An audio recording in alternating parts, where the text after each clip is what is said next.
J'ai vendu ma Rolex. Non, une vraie, hein, pas du toc, pas de la contrefaçon. J'ai vendu ma Rolex pour pouvoir m'acheter un paquet de pâtes. Les prix augmentent, à une vitesse encore plus grande qu'à 100 mètres de l'or Manoudou. Tiens, mercredi soir, je téléphone à la bourse. Le litre de lait coûtait 1,10 €. Jeudi matin, 1,15 €. Bon, l'essence, j'ai résolu le problème, j'en ai plus. Mais je roule quand même. C'est ma femme et mon gosse qui poussent. Dans les côtes qui montent, c'est dur. On fait appel à un crétin. On lui refile un spaghetti cuit bien sûr pour le payer, et il pousse. De temps en temps, il y a un crétin qui est moins costaud que les autres. La voiture redescend, ma femme et mon gosse s'écartent à temps, et le crétin est écrabouillé. On en reprend un autre. Ah, dans les côtes qui descendent, c'est plus facile. Ma femme et mon gosse montent dans la bagnole. Alors, sans une goutte d'essence, on fait facilement du 200 à l'heure. Et sur le plat, ah pareil. Ma femme et mon gosse poussent.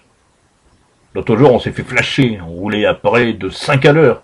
Sans essence, la vitesse limite est de 3. L'eau aussi coûte cher. On met des bassines sur le balcon, il pleut souvent. Avec l'eau de pluie, on se lave, on fait le café, et on fait cuire les pâtes. Bien évidemment, pas question de tirer la chasse d'eau.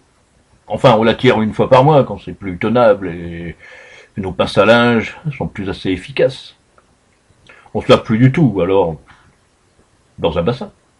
Là, l'autre jour, on était à Paris, place de la Concorde, on s'est savonné, et on s'est baigné dans le bassin tous les trois, vite fait, avant que les flics arrivent. Ça nous a rien coûté. Ah, les prix augmentent. Les salaires, non. Faut se faire une raison. Sarkozy a dit, où voulez-vous que je prenne l'argent? Les caisses sont vides. On doit les remplir. Mais si on les vide aussitôt qu'elles sont pleines, ça devient le tonneau des Danaïdes, et les remplir avec quoi? Des caisses où il doit y avoir du pognon, ça n'a plus de pognon, comment on fait? Mais Sarkozy a dit, je ne vous trahirai pas, je ne vous mentirai pas. Ben, au moins, il a tenu parole. Hein. Quand il dit les caisses sont vides, il ment pas. On a visité les caisses de l'État. Putain! Bon, le désert, le Sahara, rien.